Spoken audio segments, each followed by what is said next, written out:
Hello! Kumusta na kayo?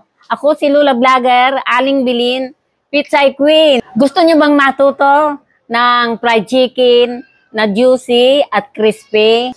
Tara na, mga kapitsay, samahan nyo ako at tuturuan ko kayo ng technique ng pagluluto ng masarap na fried chicken.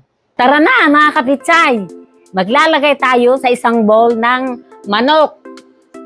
Meron po ritong hita, meron po ritong pitso. Eto.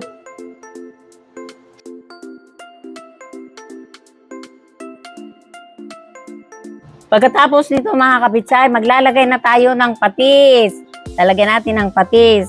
Maglalagay tayo ng garlic. Lalagay tayo ng paminta. Maglalagay po tayo ng paprika. Maglalagay po tayo ng kalamansi. Lahat salain po natin para hindi sumama yung buto. Maglalagay po tayo ng kaunting asukal para magbalanse ang lasa. Lamas-lamasin po natin ito para mahalo yung ingredient. Tapos imamarinate po natin ito ng 3 o 6 na oras.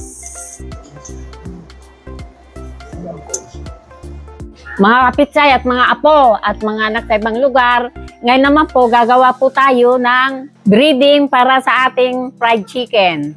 Sa isang bowl, magtitimpla po tayo ng breading. Sa isang bowl, naglagay na ako ng 2 cup na all-purpose flour.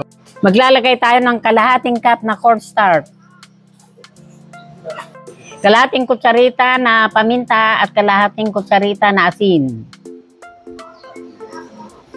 Kalahating kutsarita na paprika. 1 kutsaritang garlic powder. Halo-haluin po nating mabuti para magpantay ang lasa. Ito na po mga kapitsay yung binabad natin na gagawin natin fried chicken. Lalagyan natin ng iklog. 1 iklog. Lalagyan natin ng kaunting harina.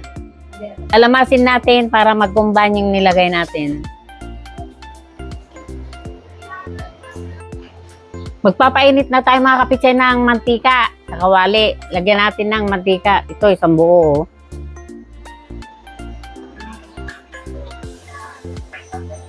Babalutan natin sa harina. Tapos, isasawsaw natin sa tubig. Tapos, ibabalik ulit natin sa sawsaw ulit. Tapos, pipirito na natin. Ay, makatulinsik. Ang init.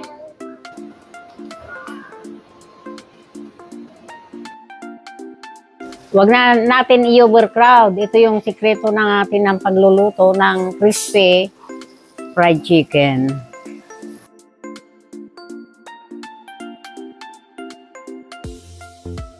Hoy mga kapitsay, eto na. At mga tigapanood, luto na. Napakasarap.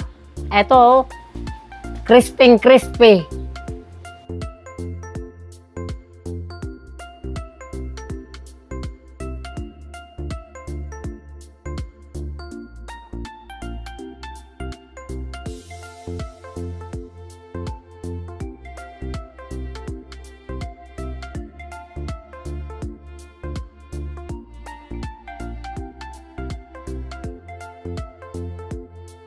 O mga kapitsay, subukan din ninyong gawin itong ginawa ko at tiyak na masasarapan kayo.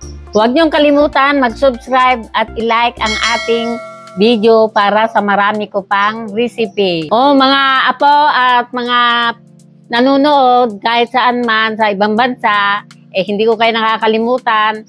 Salamat po sa inyong lahat at sana lagi ninyong susubaybayan si Lula Vlogger, Aling Bilin, Pitsay Queen.